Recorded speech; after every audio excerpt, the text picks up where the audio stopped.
Great that so many people could join us this afternoon. I'm Sue Morris-King. I'm Deputy Director for Schools and Early Education, and I'm joined by John Lucas, who is Senior HMI in the Inspection Improvement Policy Team, and Kirsty Godfrey, who is Senior HMI in the Schools and Early Education Policy Team. So we're going to be taking you through lots of the changes this afternoon, giving you lots of information. Just worth saying before we get going that what we've done is, if you've sent questions in, and thank you if you have, lots of people did, we've woven those into our presentation. So we're hoping that we will answer a lot of what you wanted to know as we go along. If we do have time at the end, we'll be able to take a few more questions, but hopefully lots will be answered by that point.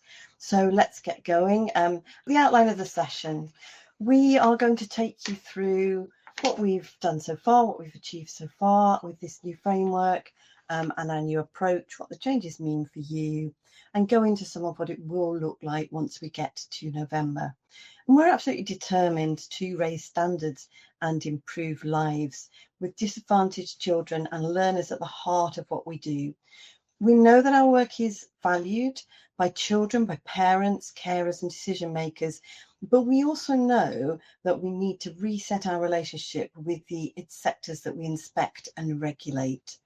Now, last year's Big Listen heard from many thousands of parents and professionals, and your feedback has helped us to make changes to the way that we work. And this year, as you know, we consulted on a new approach to inspecting education providers from this autumn onwards. This includes introducing a new look Ofsted report card for parents and carers. So we'll be sharing with you today the changes that we'll be making from November 2025 and what they mean for schools, and today in particular primary schools. So collectively, what do we want to achieve? Every one of us has a desire to work for all pupils and to make sure that they receive a high quality of education and training. And that's an education that enables everyone to achieve, to belong and thrive. And of course, to achieve great outcomes. This is about raising standards.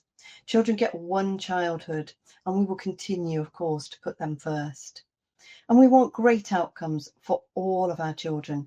If we get it right for the most vulnerable, we get it right for all. And for the first time, inclusion will be a focus on every inspection.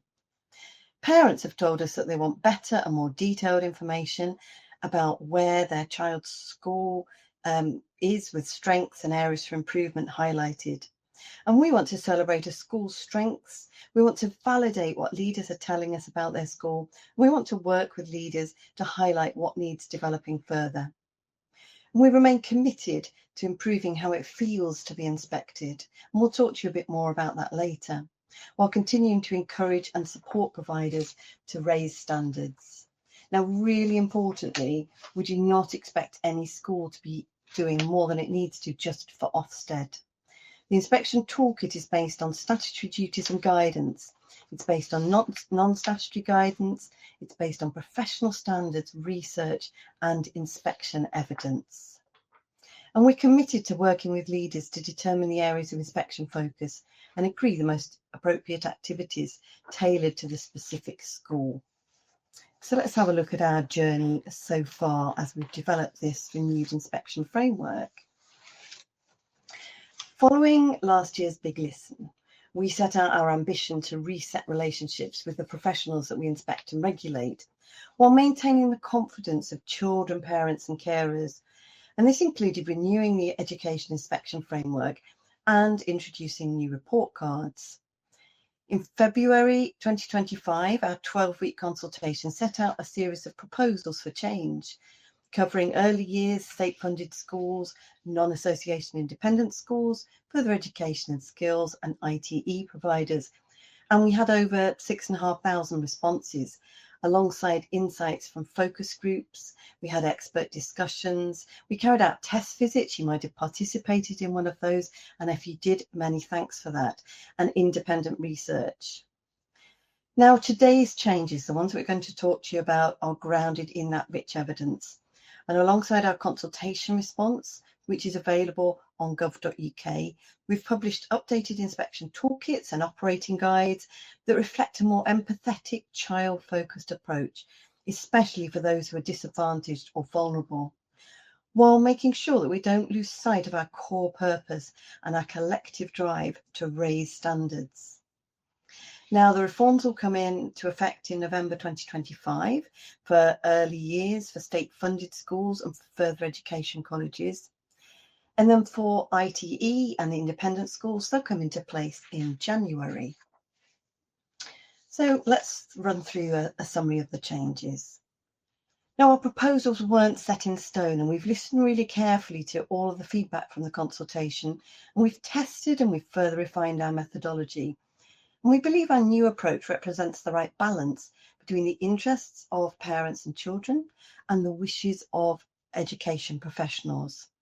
Our core purpose and our driving mission is to keep children and learners safe and to improve their lives. Let me run you through the key changes, and you can see those on the screen. So we've got a new inspection report card. This is about highlighting excellence. It's about identifying areas for improvement and driving up those high and rising standards. This report card will provide more nuance for parents and providers because it combines an at-a-glance grade of grades with narrative summaries of strengths and areas for improvement. And as we've gone through this process, we've redesigned the report card to make it more accessible, particularly on mobile devices, which is where many people will be reading it. We've got a new 5-point grading scale. Now that's about setting high expectations while encouraging improvement where it's needed. In response to feedback from professionals and parents about the proposed terminology, the final set of grades has changed to urgent improvement, needs attention, expected standard, strong standard, and exceptional. And exceptional is about identifying the very best provision in the country. Initially in our proposals, we talked about providers being asked to submit case studies for approval. That's not going to happen now. Instead, inspectors will evaluate exceptional practice by applying the toolkit, and that will, of course, be subject to the usual quality assurance and consistency checking. We have a renewed focus on inclusion, and that's by introducing a new inclusion evaluation area to help break down barriers to learning and well-being. Inspectors will evaluate whether schools are providing high-quality support for all pupils, especially those from disadvantaged backgrounds, those who have SEND, and those who are known to children's social care. We have new inspection toolkits for grading providers. And those toolkits, and we'll talk more about those as we go through this presentation, the toolkits show schools and inspectors the evaluation areas that we'll focus on and how we'll evaluate and grade schools. There's a wider range of evaluation areas than our current methodology, but following feedback, the number of core evaluation areas has been streamlined. And in response to feedback, the definitions of grades have been tightened to more clearly differentiate between them. And the standards covered in the toolkits have also been slimmed down to provide greater clarity on the evidence inspectors will assess. We have a new inspection methodology, and this is about reducing workload for the education workforce. Much of our inspection methodology comprises of inspection activities you'll already be really familiar with, such as speaking with parents and pupils and visiting lessons. And the toolkits are designed to evaluate the professional standards and the statutory and non-statutory requirements already placed on schools, as I've mentioned.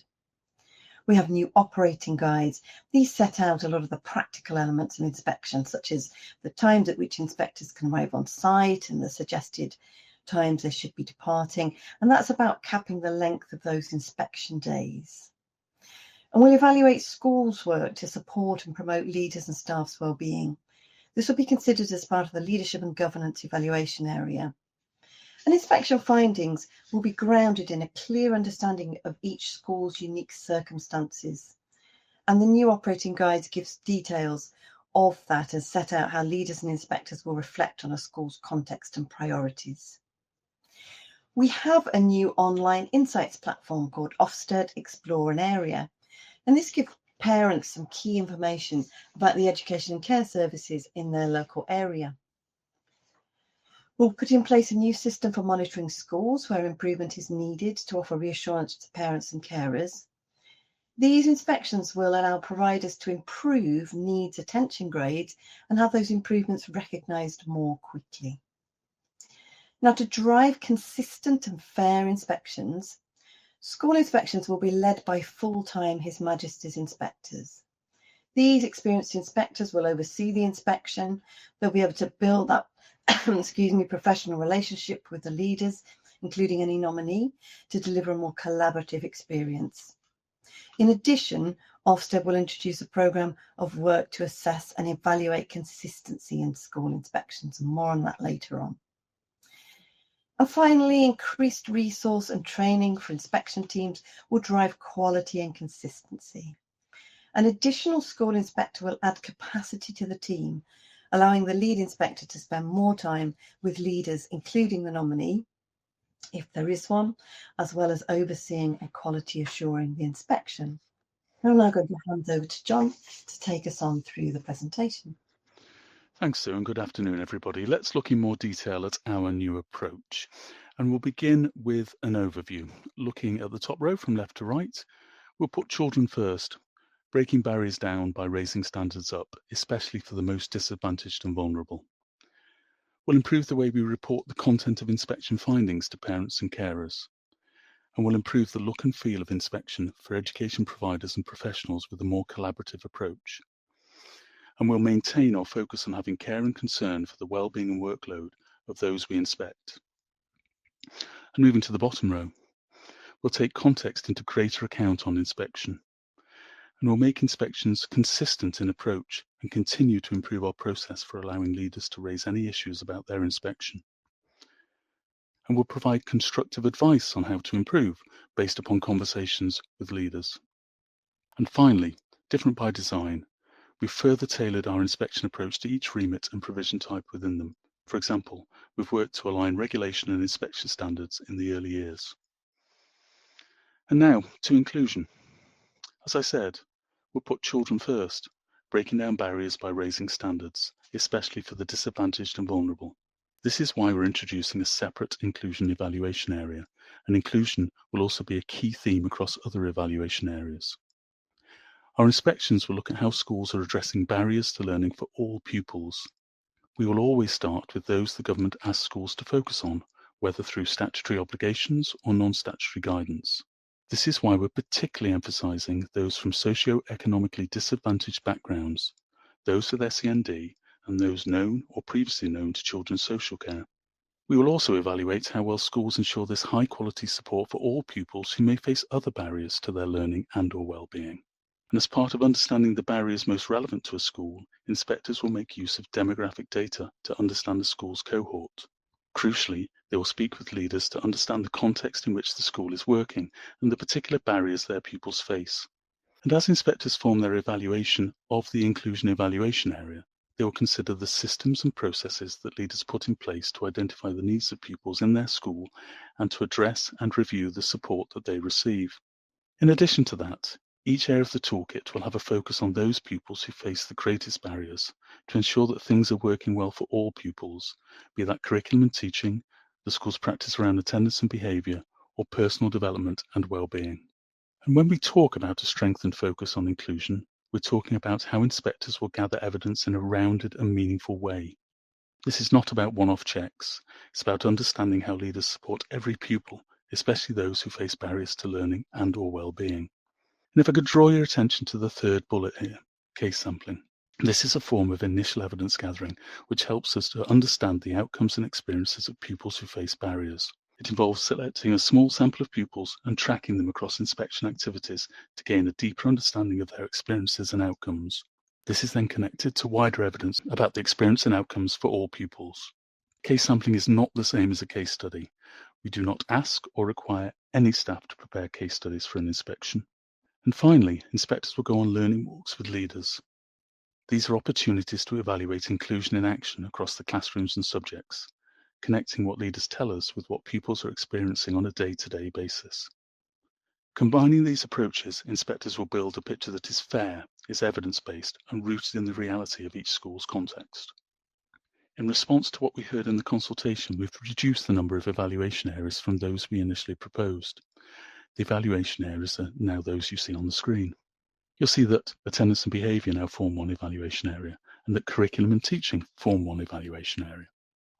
Our toolkits show providers and inspectors the evaluation areas we'll focus on, and within them the standards we will evaluate to inform grading. The toolkit is not a checklist. It's used to guide conversations, reflect on evidence, and make sure grades reflect the evidence gathered. It supports a shared understanding and discussion of the strengths of the school's work, its context, and areas for further exploration. Inspectors will apply the toolkit evaluation areas, themes, and standards, tailoring activities to each school's context. And as we've said, nothing in the standards set out in the toolkit should add to a school's workload. Nor do we expect schools to have completed any formal self-evaluation. However, you may wish to use the toolkit to support continuing improvement, and we will expect leaders to share their strengths, successes, and priorities with us. We've carefully reflected on evaluation areas in our consultation and how these should apply for different remits. Now, looking at the toolkit, there's a covering page for each evaluation area, which includes a summative statement at the top. This is designed to help schools and inspectors see at a glance what the evaluation area is about. There follows a statement to remind us that our grading standards are based on what schools are already required to do. As Sir Martin Oliver stated, the toolkit will make it clearer than we ever have that schools shouldn't be doing anything just for the days that our inspectors come in. They shouldn't be spending a single minute or penny on anything that isn't in the best interests of their children. The toolkit then sets out the most significant contributory factors that underpin our approaches to evidence gathering and grading. This is very much based on the research that underpinned the education inspection framework. We have been clear that our renewed framework will ensure there's consistency in inspection practice. We've also made sure that the toolkit is reflective of each remit and differing phases and provider types within it. In our toolkit, we've included an explanation of how the toolkit should be applied within different school types. For example, in curriculum and teaching, inspectors will consider what practice looks like in the early years, in primary, in secondary, and in post-16. So in the early years, we'll look at how well the youngest children are developing strong foundations, such as early communication, language, and number skills. In primary, the focus is on how well leaders ensure that pupils build secure knowledge and skills across the curriculum, with reading and mathematics at the core. And in secondary, inspectors will consider how the curriculum builds subject expertise and supports progression, while for post-16, we'll look at how well provision equips young people for the next stage of education, training, or work. In short, the toolkit seeks to make clear how we'll apply each evaluation area in a school like yours and what you can expect inspectors to be looking at in practice. Once we've set out what an evaluation area covers, the toolkit then moves into more detail about the kinds of evidence inspectors will gather. Each evaluation area considers themes, as you'll see on the slide, and below that, prompts that guide inspectors' conversations and observations. Evaluation areas start with the theme about strategic leadership of that area and end with the theme about inclusive practices in that area. These prompts are not a checklist for schools. They're there to help inspectors think about the right questions, to explore evidence in context, and to make sure our evaluations are consistent and fair. For example, in curriculum and teaching, inspectors will consider how well the curriculum is sequenced, or how teachers adapt their approaches for pupils with different starting points. In leadership, prompts will focus on how leaders set direction, monitor impact, and support development. So the key takeaway from this slide is that the toolkit makes inspection more transparent. Leaders can see the themes inspectors will explore and the types of questions that will help shape evidence gathering. And as we come to the next section, we can see that each evaluation area in the toolkit is graded on a 5-point scale. This is with the exception of safeguarding, which is met or not met. What you can see here are the grades we expect to see most often on inspection: needs attention, expected standard, and strong standard. The expected standard is in the middle. This is the baseline for inspection. It reflects what's required of schools and is the starting point for all inspections. This is why it's in the center of the page.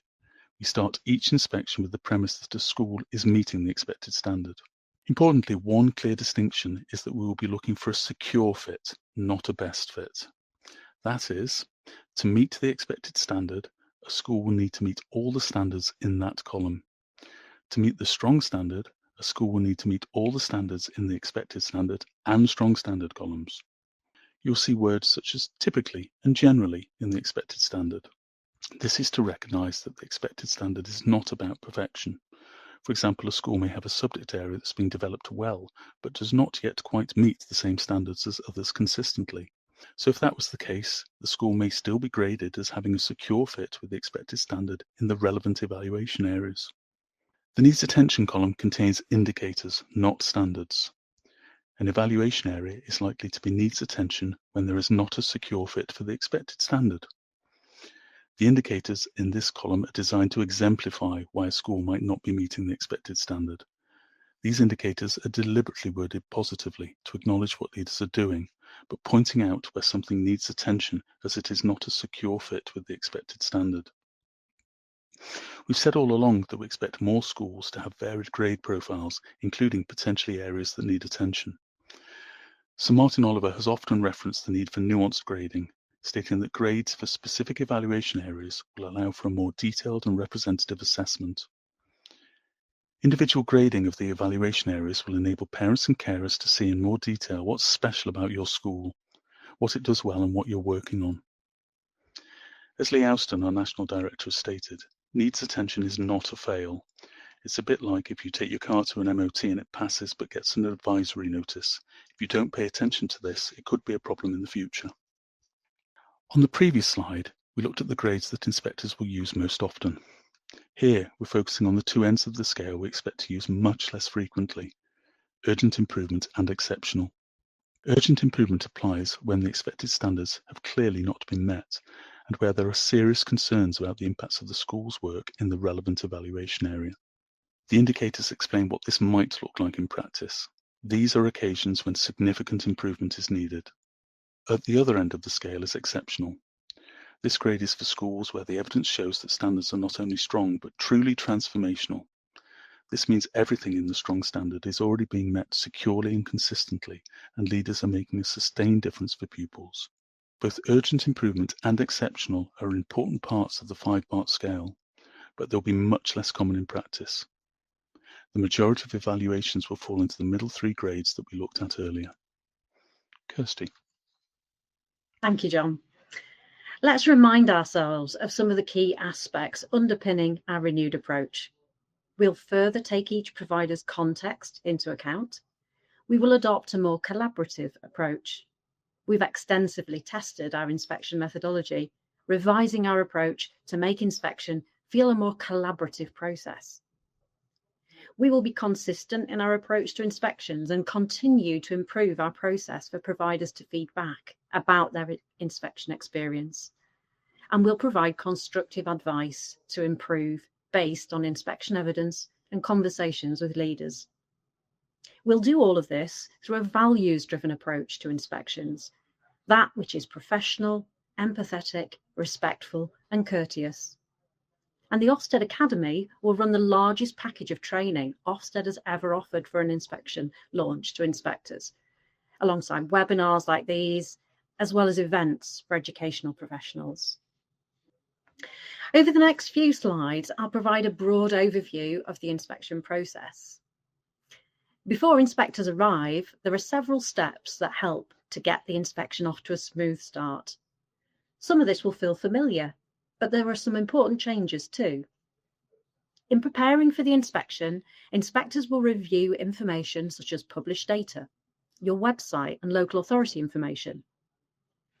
This preparation is about making sure that inspectors are able to engage with you during the inspection planning call to better understand your context and priorities. Inspectors' first contact is through the notification call. And while this is still the moment you're formally told about the inspection, it's more than a quick announcement. Inspectors will use it to begin a constructive and professional dialogue, setting the tone for the whole inspection. They'll ask you about your context, check well-being, and agree a time for the planning call. Schools will be asked to nominate someone to act as the main link with the inspection team. We call them the nominee. They're to help with communication, logistics, and making sure that your context is properly understood. It's not compulsory, and you're not disadvantaged if you choose not to have a nominee. There is optional training available for nominees to further support them in this role. The planning call that follows is a longer collaborative conversation. Inspectors will listen to leaders outline the school's context, successes, strengths and priorities. They'll work with you to co-construct the day one timetable, confirm any reasonable adjustments, and discuss how the evidence will be gathered. The aim is to make sure inspectors arrive already clear about your school's specific circumstances and the things that matter most to your school. So while the steps we've gone through may sound familiar, what has changed is the emphasis. More consideration of context from the very first phone call and a more collaborative approach to shaping the inspection before inspectors arrive on site. On day one of the inspection, inspectors will gather evidence to enable them to celebrate strengths in pupils' achievement, belonging and ability to thrive, to be able to validate leaders' priorities and progress, and highlight priorities for improvement. Inspectors will start with a brief meeting with school leaders, and if requested, may also speak with staff. The lead inspector will check the single central record early on. The leaders will be able to walk their school with the lead inspector. And this is an important opportunity for leaders to show the lead inspector their context. First-hand evidence gathering with a strong focus on pupils' experiences begins then. Inspectors will speak with pupils during lessons and social times, visit classrooms alongside leaders, and walk the school to connect leaders' priorities with what pupils experience. These activities allow for an ongoing professional dialogue between inspectors and leaders. Inspectors will look closely at how support is provided to pupils who may need extra help, using case sampling to understand how inclusion works in practice. This broad approach helps to build a clear picture of how well the school supports pupils to achieve, belong and thrive. Inspectors may carry laptops during their visits, but not always. And when they don't, they'll just need some time back in the team room to record their observations. There'll be several opportunities for leaders and the nominee, where there is one, to meet with the inspection team to discuss emerging findings. The first of these reflection meetings typically takes place around lunchtime on day one. These discussions promote open, professional dialogue and allow for adjustments to the inspection plan based on what inspectors are seeing. The afternoon continues with further evidence gathering and focused leadership meetings, including one with the designated safeguarding lead. These meetings, planned in advance, help inspectors explore key areas such as inclusion and leadership in greater depth. And the day will end with a final reflection meeting between inspectors and leaders. Typically, inspectors will leave site at 5 p.m. Day two will start with a reflection meeting and will conclude with a grading meeting. Inspectors will gather evidence through inspection activities that have been confirmed at the end of day one. There'll be further learning walks and, where appropriate, case sampling in keeping with our focus on pupils who are disadvantaged, those with SEND and those who are most vulnerable. Professional dialogue will continue throughout the day, rooted in the evidence that's been gathered and the inspection toolkit. These discussions will be ongoing through evidence gathering activities and in reflection meetings between inspectors and leaders, including the nominee where the school has chosen to have one. The final reflection meeting will be the formal grading meeting. This is when inspectors evaluate the evidence gathered, including that already shared and discussed at the reflection meetings. Provisional grades will then be determined based on a secure fit against the standards for each evaluation area. The meeting will be followed by the final feedback meeting, in which provisional grades, grounded in the evidence gathered, will be shared. The feedback will cover all of the points that will appear in the written report card. So now moving on to think about what that will look like, particularly for a primary school. Well, strong foundations is a thread running through much of the inspection where there are primary age pupils. And I'll tell you a little bit more about that on the next slide. But learning walks will initially prioritise early years and Key Stage 1 on the morning of day one. And the curriculum teaching and achievement focus for these learning walks will be on how well pupils are securing strong foundations needed to be successful across the rest of their education. Inspectors will also consider leadership and inclusion, along with the experiences of pupils that have been identified in the case sample. And as they carry out the learning walks, inspectors will be talking with pupils about their work, as well as looking at the work in their books. Learning walks in Key Stage 2 will usually begin during the afternoon of day 1. These later learning walks will broaden the evidence base to include foundation subjects and to look at securing those strong foundations for older pupils. One inspector will also have a meeting about inclusion. We have removed deep dives, and one of the things this will ensure is that learning works can cover whatever wider curriculum subjects may be being delivered at that point. And while we won't have the reading deep dive, we will still hear pupils read as part of those learning walks. And of course, that focus on disadvantaged pupils, those with SEND and those who are vulnerable, will be a central focus of our evidence gathering. As I've mentioned already, securing strong foundations will be a focus on all inspections with primary age pupils. So what do we mean by strong foundations? This is the foundational knowledge that pupils need to access the curriculum. We'll focus on how all children are equipped with the knowledge they need to make progress in reception through Key Stage 1 and beyond. Inspectors will consider how the school supports pupils who are in the early stages of communication and language, reading, writing and mathematics, including older pupils whose development is not at their age appropriate level, making sure that these are prioritised so that pupils catch up quickly. Some of you may recall our research in reception and Key Stage 1, Strong Foundations in the First Years of School, which we released last October. The research provides more detail about what works well for children and pupils in these phases. Inspectors will consider the extent to which the curriculum prioritises accurate and fluent word reading, spelling, handwriting and mathematics, as well as how leaders quickly deal with any gaps in pupils' knowledge. In reception and Key Stage 1, inspectors will evaluate the quality of interactions and how staff develop pupils' vocabulary, spoken language, and provide enough teaching and practice for pupils to develop and secure their knowledge of mathematical concepts.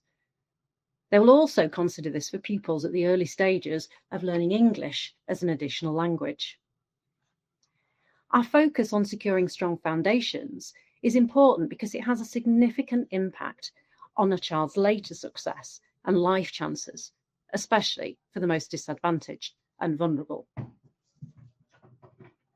And what will this look like for small primary schools? In small primary schools, the planning core will be particularly important for leaders to help the lead inspector understand the structure and organisation of the provision. For example, there's a preschool nursery provision, whether there are mixed age classes, and if so, are they within a key stage or do they actually cross key stages? Inspectors will work with leaders and the nominee, if you decide to have one, to find out about that leadership structure and how key responsibilities are delegated. And that will ensure that we can speak to the most appropriate staff. The lead inspector will make sure that this is organised in a way that minimises disruption to the school day and doesn't negatively impact on staff-child ratios, and doesn't overburden the early years and Key Stage 1 during those learning walks. We're aware that this may be one class in a very small school, and inspectors will be mindful of this. Inspectors will be aware that leaders in small primary schools may not be as readily available to work with inspectors. We know that you may be included yourself in staff-child ratios or needing to be covering at break duty and lunch times. So we'll work with you on the phone call to consider that in terms of organising the timetable. Inspectors will recognise that published data for small cohorts is likely to fluctuate considerably, or that there in fact may be no published data. And when evaluating curriculum and teaching, inspectors will recognise that leaders may share curriculum expertise and/or resources across schools.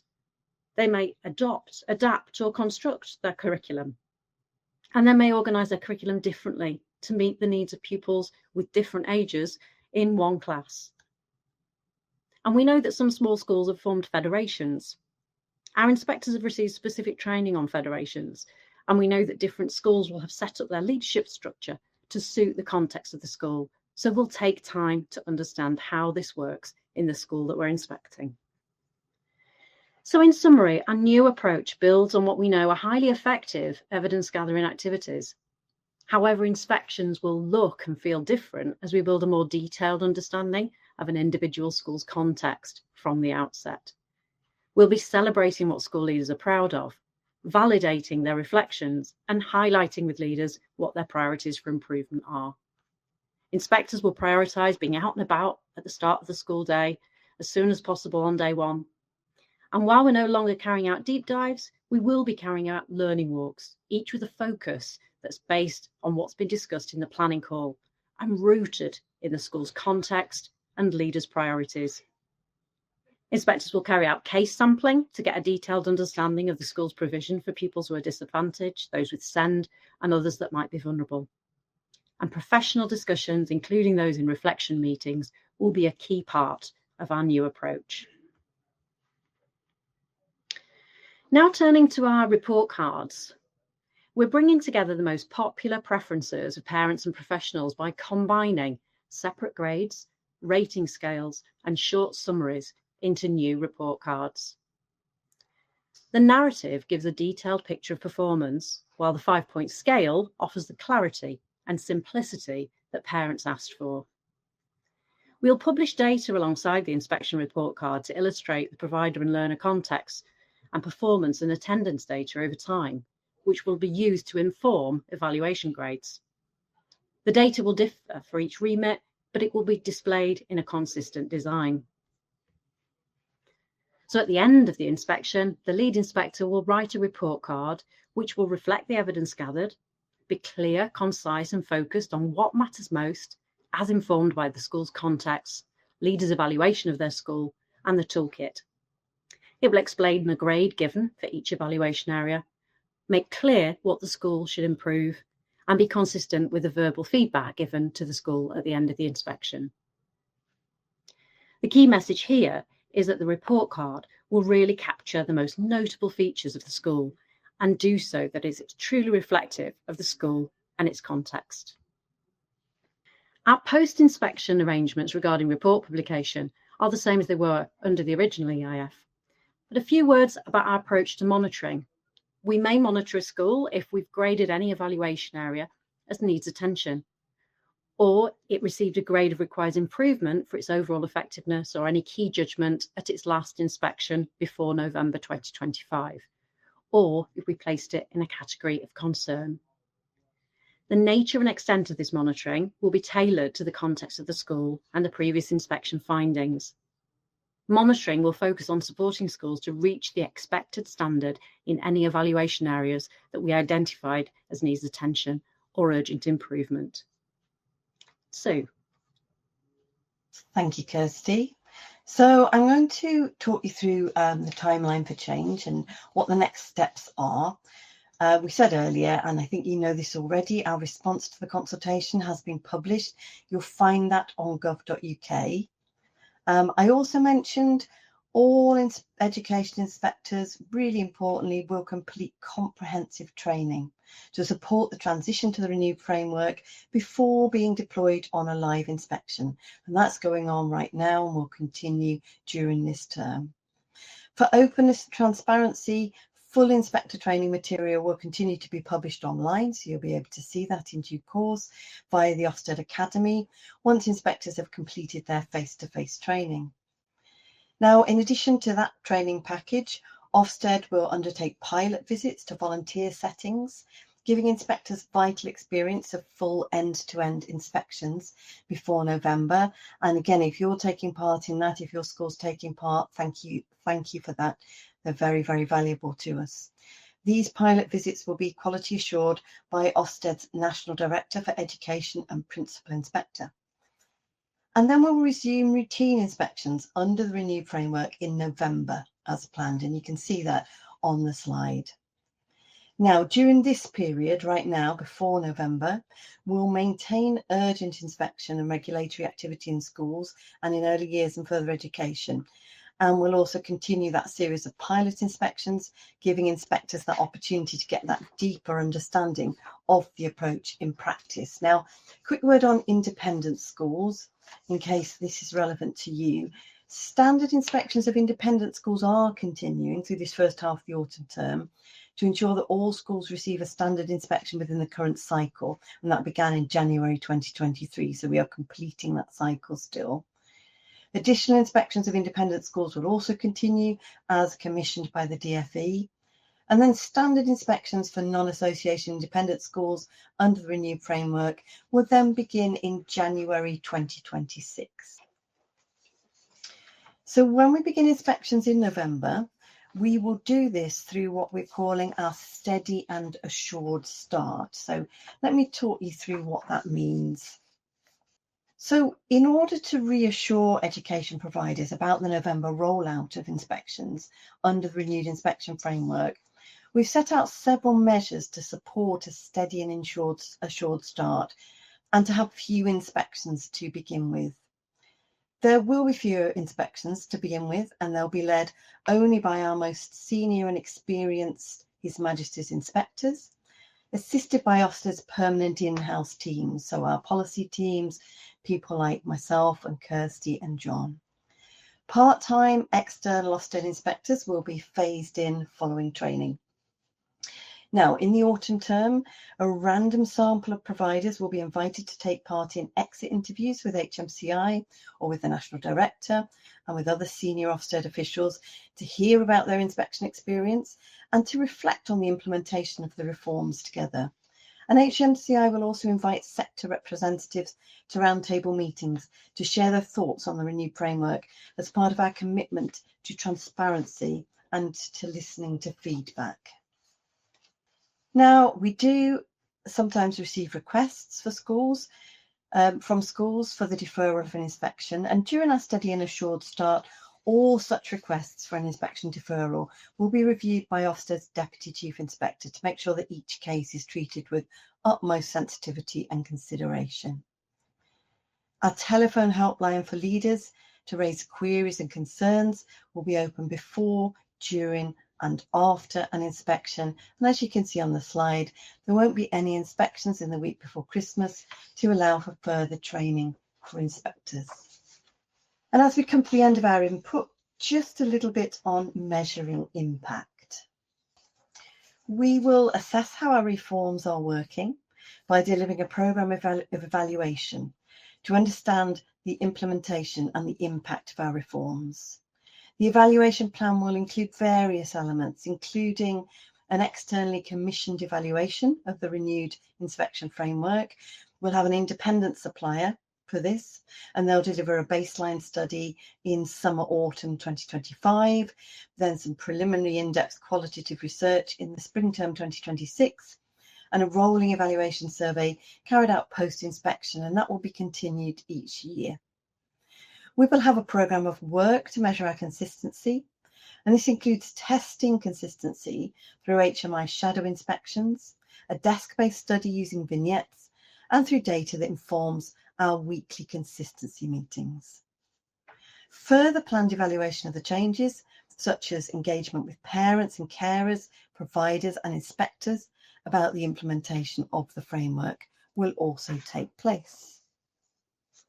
And that brings us to the end of our input, which gives us some time to go through a few of the questions that have come up. If you could leave that slide up for a moment for us, Aaron, and I'll just pause so that if people want to scan that, that will take you straight to the right part of the website so that you can find the resources. And I'll talk to you in a moment about some of what those resources are that you'll find there when you go to that area. Okay, so if we stop sharing the slides, Aaron, thank you, and John and Kirsty, if we want to come back on camera, and then we can take some questions.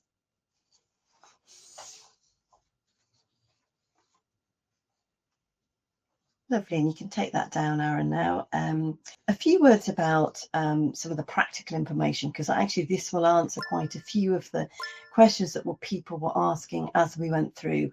We managed to answer a few and not all of them. So people have been asking lots of questions about the practical elements, quite understandably. So things like timescales for inspections and some of the aspects around nominees and some of the things to do with notification.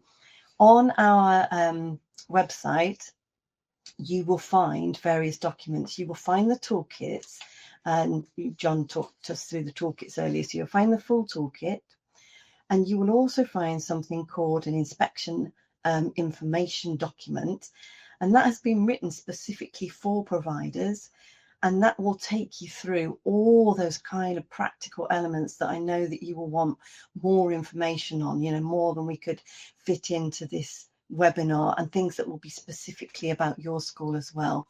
So do have a look at that when you get a moment. Lillian's just confirmed. Thank you, Lillian. We are recording all the webinars. This one was recorded, and they will be available on the Ofsted YouTube channel very soon. Thank you, Lillian. There's also a document called the operating guide. Now that's been written for inspectors, but it's available for you. So it's transparent. It's there for you to read if you so wish. That is what inspectors will use, and they will follow that through every inspection. So that lays out all the things that Kirsty's been talking about the learning walks, about case sampling. So all those things that we've been through, but obviously at some speed today, you can find all of that in those documents. So I hope that's helpful to know. John, did you want to pick up the question? One of the questions that we've had from a few people, I think we had it in advance as well, is a really, really important one. And it is about how can schools be best prepared for an inspection? As one person asked, what do I need to do differently to prepare for an inspection? Can you talk us through whether schools do need to prepare? Yeah, of course. And as we mentioned in the presentation, the renewed framework is based on statutory and non-statutory guidance. It's based on standards that are expected of schools and educational professionals. And HMCI has been really clear. He doesn't want inspections to create any unnecessary workload for schools. So schools don't need to do additional work. They don't need to ask children or pupils to do anything different for inspection. That said, being familiar with those documents that you've just referenced of the toolkit, the operating guide, and the inspection information documents will be very useful. But in answer to the question, do I need to do anything different to prepare for inspection? I mean, the short answer is no. We're there to look at typicality, what it's like to be a pupil at that school. And that's what we'd like to see when we walk around the school with you and when we construct the inspection timetable with you. Thank you, John. Like that? Great. And of course, that that always starts with, and will start with, a really open listening conversation with you as school leaders about your school, and you are the people who know your school the best. And we want to hear that from you. We want to hear about your context. We want to hear about the things that you would want us to celebrate, the things that you would want us to validate, i.e. the things that you might be working on at the moment, and anything that you would want to highlight. So there was a question, Kirsty, about inspecting the early years. How will the changes, how will that work in terms of early years? Where does early years sit really in this renewed inspection framework? Well, we've got the early years evaluation area, which sits within that school's toolkit, and that's been designed to align with the early years foundation stage statutory framework.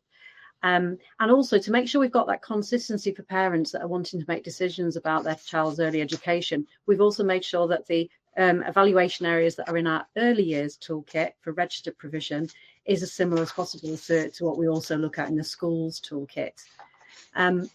And also, I think, at the start of the early years evaluation area, there's a section that actually talks about the factors that inspectors will take account of when they're inspecting that provision, particularly for those younger children, 2 and 3 year olds, perhaps, who we know have very different developmental needs. Thanks, Kirsty. And John, I'm just going to pick up on now Kirsty's talked already quite a lot about small schools in the presentation, but I know from some of the questions that have come up that is something that a lot of people are thinking about and asking about. There's a lot of small schools. So could you just tell us a little bit more about considerations for small schools and maybe take us through some of those messages again? Of course, just to reiterate what Kirsty has said, the context is really important. So inspectors will be, in their preparation, cognizant obviously of the size of a school. in their planning discussions with leaders, will really want to know and understand the school's organisation. If there are mixed age classes, how many classes there are, if there are collaborators or schools that you collaborate with that you'd want to be included in the inspection. And we'd use that information in our planning call to hear from leaders not only about the context of the organisation, but how we can construct an inspection schedule or timetable that is really cognizant of the competing demands, not just on head teachers, but also teachers and teaching assistants that work within a small school. And we'll use that to make sure that when we go about our inspecting, we're checking in with leaders, just making sure that the pressures aren't too great, that those day-to-day things can be done, and we'll adapt activities so that, yes, we get the evidence so we can reach that fair, accurate grading that really celebrates what leaders are doing, but also is mindful of the pressures on individual staff. Thank you, John. And one of the questions that came up, and I answered for a couple of people in the questions in the chat, was about a nominee, and people asking, do we have to have a nominee? No, you don't have to have a nominee. That is your choice. We're well aware of the fact in smaller schools that might not be practical. You will be in no way disadvantaged. The conversations we will have with the head teacher or with whoever you choose to work with us. And on the subject of nominees, there will be some training from the Ofsted Academy for schools to come along to listen to. So that will be going to nominees in much more detail. So we are at 5 to 5. So I'm going to say thank you very much, John. Thank you very much, Kirsty, for your inputs. Thank you, colleagues who have supported this webinar today. Huge thanks to everybody who has come along to listen. Another apology if you did get a delay on the slides, and I hope that you have found this a useful session. Thank you.